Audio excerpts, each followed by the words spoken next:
पहला क्वेश्चन है, सार्वत्रिक गुरुत्वाकर्षण नियम का प्रस्तुत करता कौन थे? वो थे न्यूटन। कौन थे? न्यूटन थे। इससे संबंधित जो डिटेल्स है उसको हम लोग देखते हैं।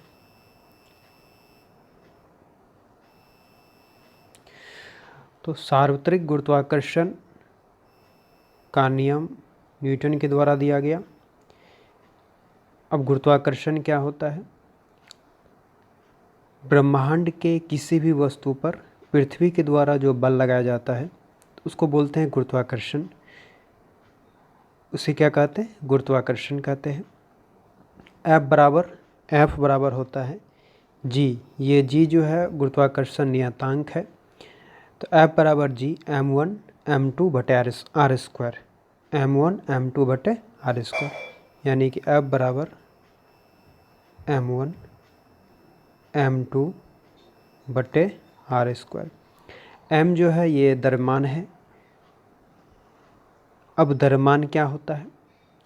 तो द्रव्यमान एक अदिश राशि होती है जो कभी भी बदलता नहीं है। वो पृथ्वी से अगर चंद्रमा पर भी चल जाए तो उसका द्रव्यमान में कोई परिवर्तन नहीं होगा, लेकिन भार बदलती है। जैसे अगर कोई व्यक्ति पृथ्वी पर 60 केजी है तो वो चंद्रमा पर कितना केजी हो जाएगा? तो वो हो जाएगा 10 केजी का। यानी कि पृथ्वी के भार का 1/6, पृथ्वी के भार का 1/6 चंद्रमा पर भार होता है। तो द्रव्यमान समझ में आया? द्रव्यमान कहीं भी नहीं बदलता है। द्रव्यमान एक अदिश राशि होती है, भार बदलती है, भार एक सदिश राशि होती है।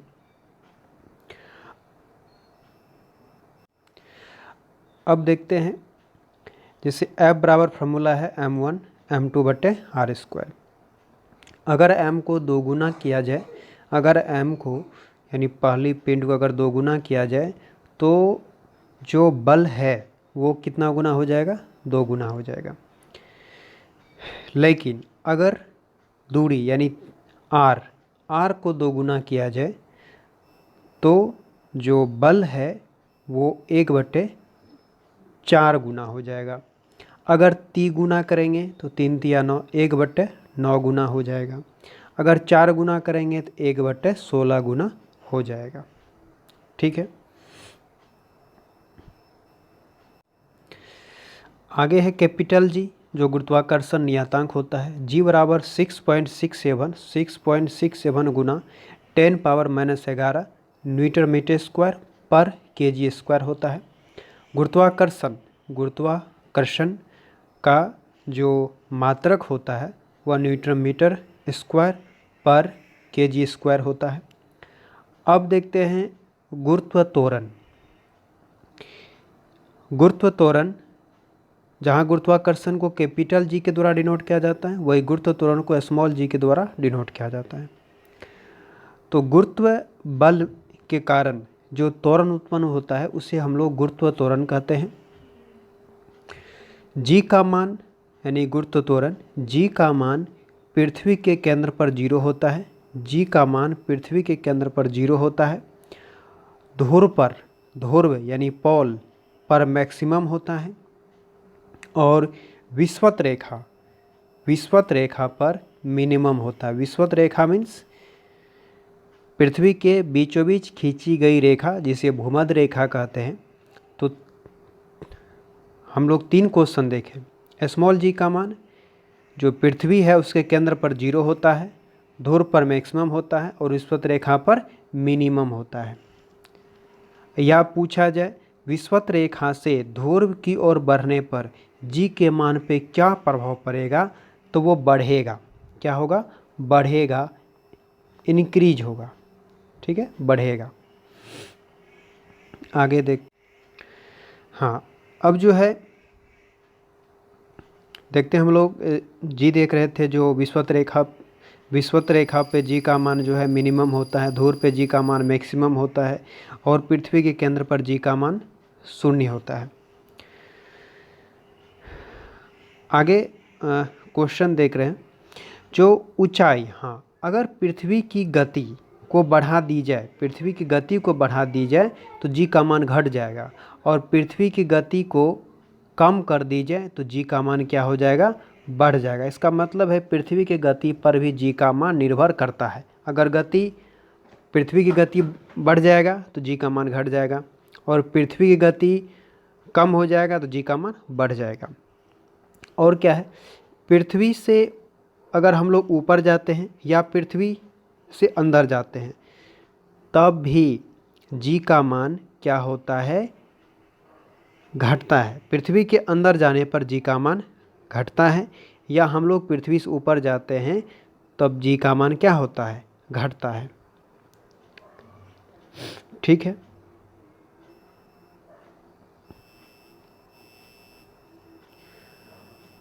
ये तो हम, चलिए अब देखिए, ग्रह गति के नियम का खोज कौन किया था, तो केपलर के द्वारा किया गया। ग्रह गति के नियम का खोज केपलर के द्वारा किया गया।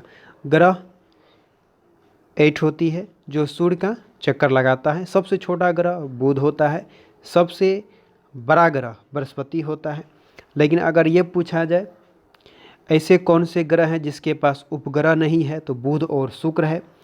और ऐसे कौन से ग्रह हैं जिसके पास सबसे ज़्यादा उपग्रह है, तो वो अब है, पहले बृहस्पति था लेकिन अब शनि है।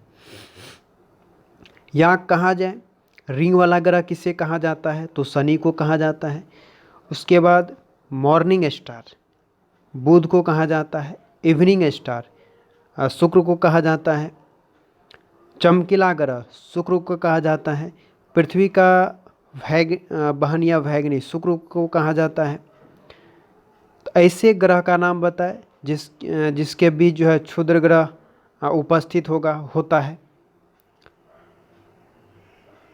ठीक है, ये क्वेश्चन आप कमेंट करके बताइए। ऐसे ग्रह का नाम बताइए जिसके बीच क्या है, आपको क्षुद्र ग्रह स्थित है। ऐसे 2 ग्रह का नाम बताइए। 2 ग्रह नाम बताइए जिसके बीच में कौन है, क्षुद्र ग्रह स्थित है। किस 2 ग्रह के बीच क्षुद्र ग्रह स्थित है, ये कमेंट में आप बताइए। अगला, गैलीलियो के द्वारा दूरबीन का खोज किया गया। तो दूरबीन का खोज किसके द्वारा किया गया, गैलीलियो के द्वारा किया गया। ठीक, ये तो हम बता चुके थे। अगर पृथ्वी की गति जो है बढ़ा देते हैं, जी का मान कम हो जाता है। अगर हम गति कम कर देते हैं तो जी का मान, अगर गति कम होता है तो जी का मान बढ़ जाता है। चलिए, आई होप इतना क्लियर होगा। आगे बढ़ते हैं। चलिए, अगला क्वेश्चन है, पृथ्वी पर सूर्य द्वारा गुरुत्वाकर्षण बल। पृथ्वी पर सूर्य द्वारा गुरुत्वाकर्षण बल, इसका राइट आंसर बी होगा। सूर्य पर पृथ्वी द्वारा गुरुत्वाकर्षण बल के बराबर होता है। सूर्य पर पृथ्वी द्वारा गुरुत्वाकर्षण बल के बराबर होता है। इससे डिटेल्स जो बनती है उसको देखते हैं। देखिए, पृथ्वी पर सूर्य का गुरुत्वाकर्षण बल सूर्य पर पृथ्वी द्वारा गुरुत्वाकर्षण बल के बराबर होता है। नेक्स्ट क्वेश्चन देखते हैं हम लोग। पृथ्वी एवं सूर्य के बीच की दूरी यदि वर्तमान दूरी की अपेक्षा दोगुनी हो जाए तो पृथ्वी पर सूर्य का गुरुत्वाकर्षण बल, वही क्वेश्चन आ गया, मुझे बताया था, 2 गुना हो जाएगा। 2 गुना है, दूरी को 2 गुना किया जाता है। तो F बराबर फार्मूला क्या होता है, F बराबर होता है m1 m2 बटा r²। और ये गुरुत्वाकर्षण जी क्या है, कांस्टेंट है, नियतांक, इससे मतलब है नियतांक रहता है ये r²। चलिए, चूंकि हमको पूछा है दूरी के बारे में, इससे मतलब तो है नहीं m से, तो दूरी कितना 2 गुना किया जाता है। r का वैल्यू कितना 2 है, तो 2 का स्क्वायर कितना 4, तो 1 बटा कितना हो जाएगा 4। 1 बटा 4 कहाँ ऑप्शन है, देखते हैं। पहले की अपेक्षा 2 गुना हो जाएगा, बिल्कुल नहीं। पहले की अपेक्षा 4 गुना हो जाएगा। पहले का अपेक्षा आधा हो जाएगा, बिल्कुल नहीं। पहले का अपेक्षा 1/4 हो जाएगा, बिल्कुल, ये राइट आंसर हो जाएगा बी। पहले का अपेक्षा 1/4, 1 बटा 4 क्या है, चौथाई है ना, 4 गुना थोड़ी है, चौथाई है। तो इसका आंसर हो जाएगा 3, सो डी। चलिए।